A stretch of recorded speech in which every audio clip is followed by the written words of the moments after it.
So, okay, good. So are you good? You good to I'm go? sure. Everything, Let's do it. how's your world? Everything all right?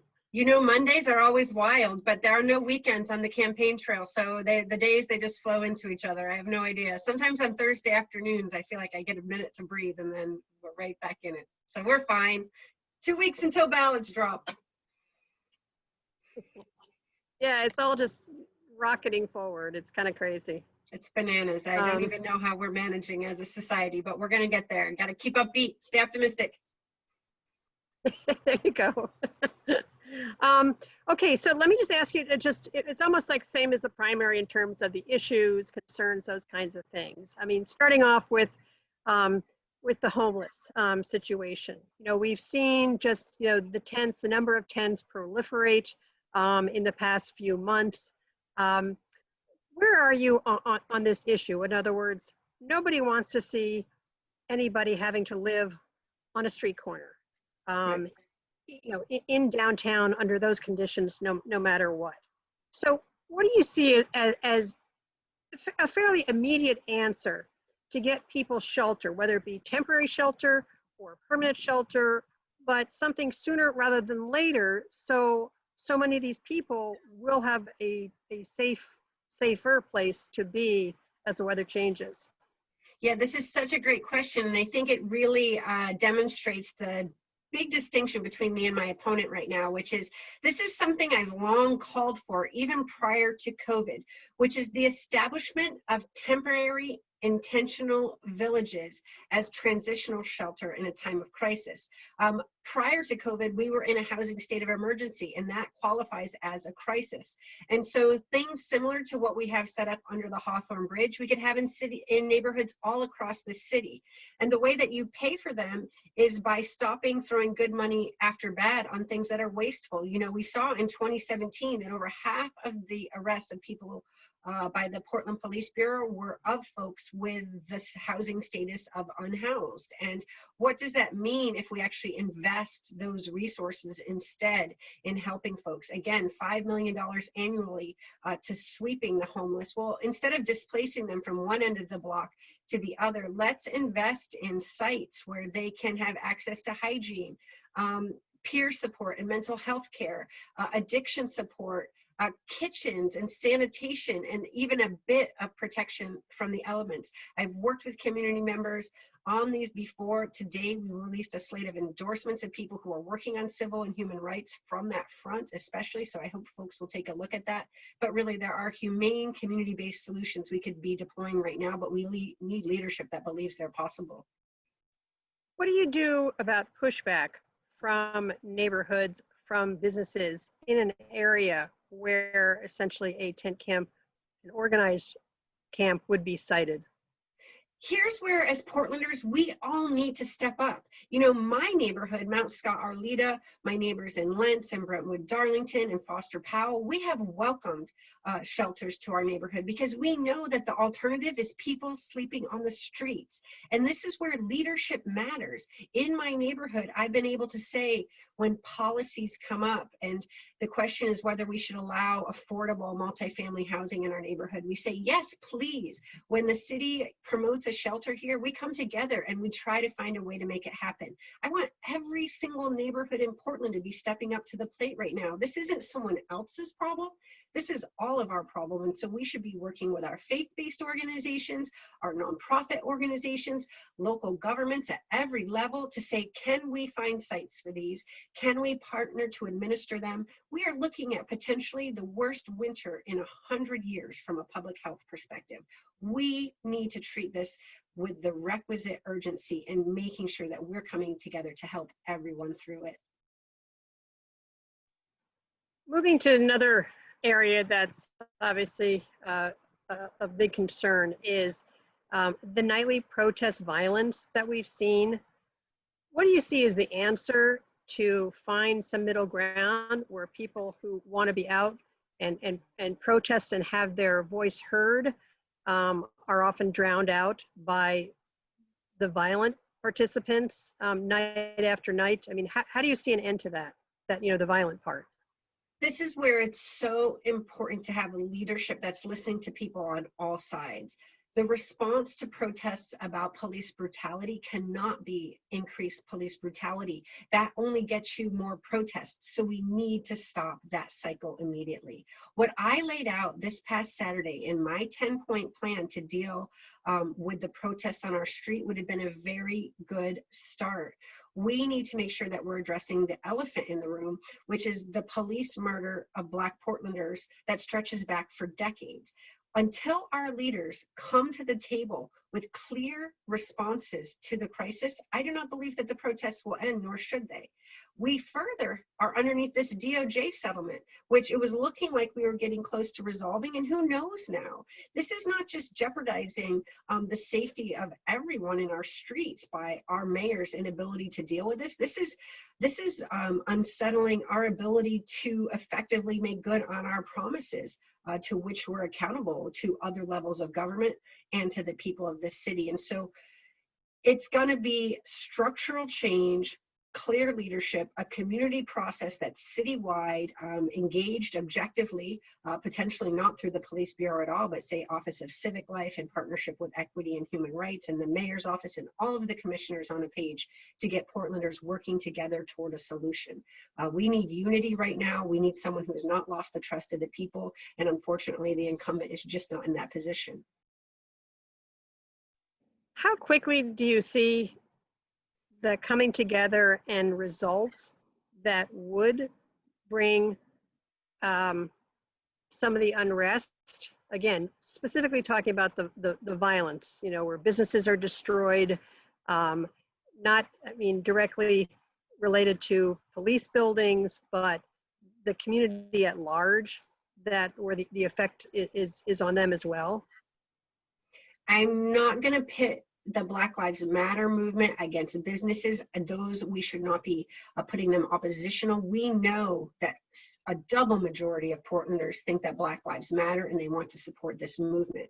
And when you think about what's really going on, especially in our downtown, those plywood were up on the businesses due to COVID largely, even prior to the tragic murder of George Floyd. So we need to be very careful about cause and effect and using the best available knowledge and science in terms of economic recovery to get these businesses back on their feet. There's not a lot of foot traffic in our downtown right now because people are telecommuting, and that's good for the environment, and making sure that those folks stay employed even while they're working remotely is good for the economy. So the question we have to ask ourselves is, what does our downtown business community need? The people who run the coffee shops and the commissaries and the retail outlets, what do they need to get back on their feet?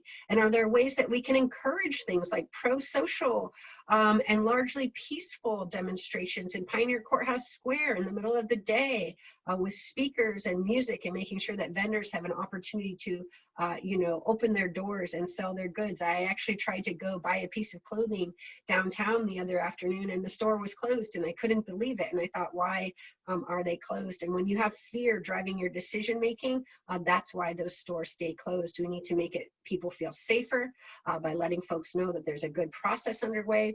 We've got this under control. But when you have a police force that seems largely out of control and the public seems out of control, everything seems chaotic and out of control. So it's really important right now that we stop that negative cycle and get some new leadership that can get things back under control.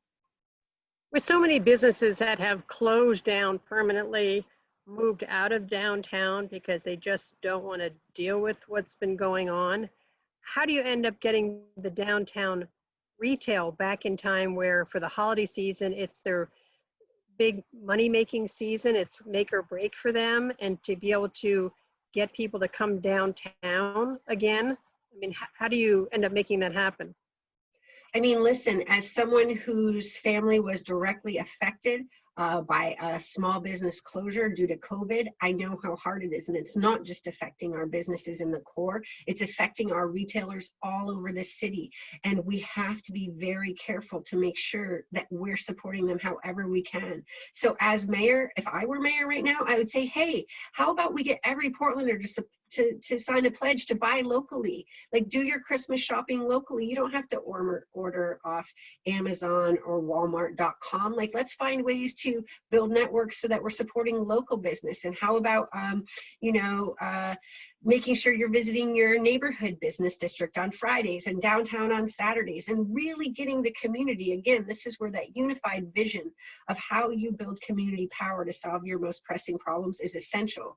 The people with the best ideas are the small business owners themselves. And so making sure that they have a platform so their voice can be heard, that they have the assistance that they need. You know, I was in Korea last year, and they, even though it's a very, very cold weather, they have outdoor shopping all year round.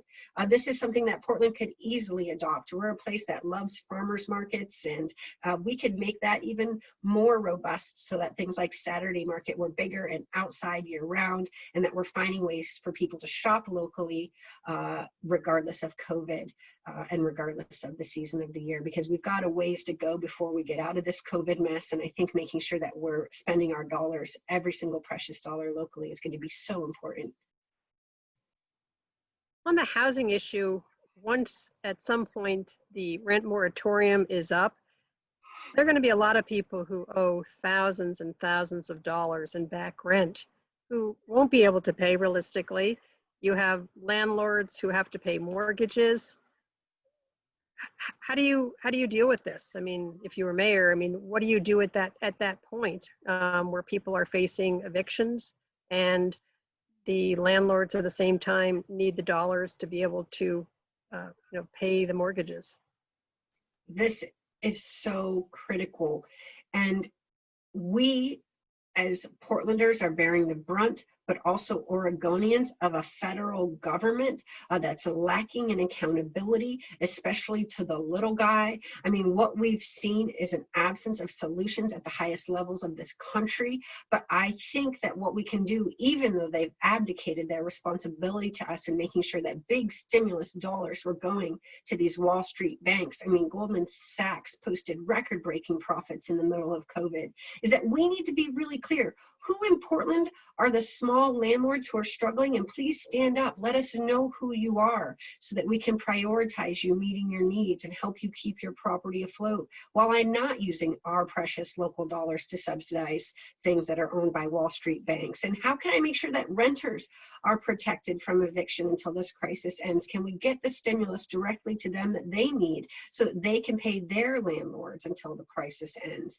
And we need strong community ideas front and center to make sure that we're helping each other through this crisis, because there may be some families right now that are choosing between paying rent and having enough food to eat. And if we're not helping each other through this crisis, we're not going to make it. And finally, we need to think carefully about the fact that we are going to be clear when it comes to how Portland spends its dollars. We're going to spend our dollars to protect Portlanders. We're not going to spend them to protect, Wall Street investors who have decided that our place is pretty for them to grow profits on the backs of people who are suffering here right now.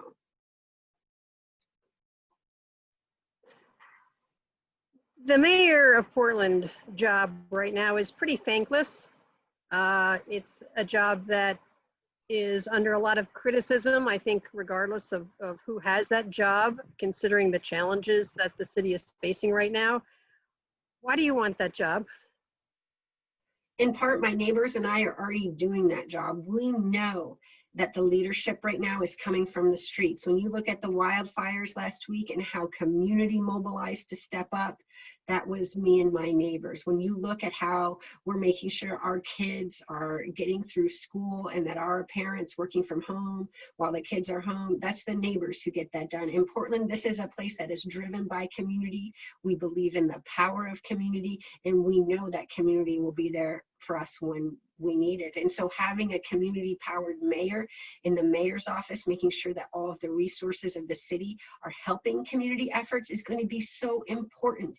So I stay in this because I know that people like me who are out here already working on community issues are just going to keep on doing that work. We were doing it before, we're going to keep doing it after, and we're just going to make sure that we're putting all of the resources that we can to shoring up this city for our most vulnerable, while getting us back on track to that prosperous future that we know that we can accomplish. It's an exciting time when you really think about it. The crises are laying bare a lot of the opportunities that seemed like they were really far out, and now we have a chance to really make even greater progress on some of our most pressing problems. Sarah, thank you. Thanks, Lisa. Take good care. Be safe out there. Same to you. Take care. Thanks again for Okay. the time. Bye.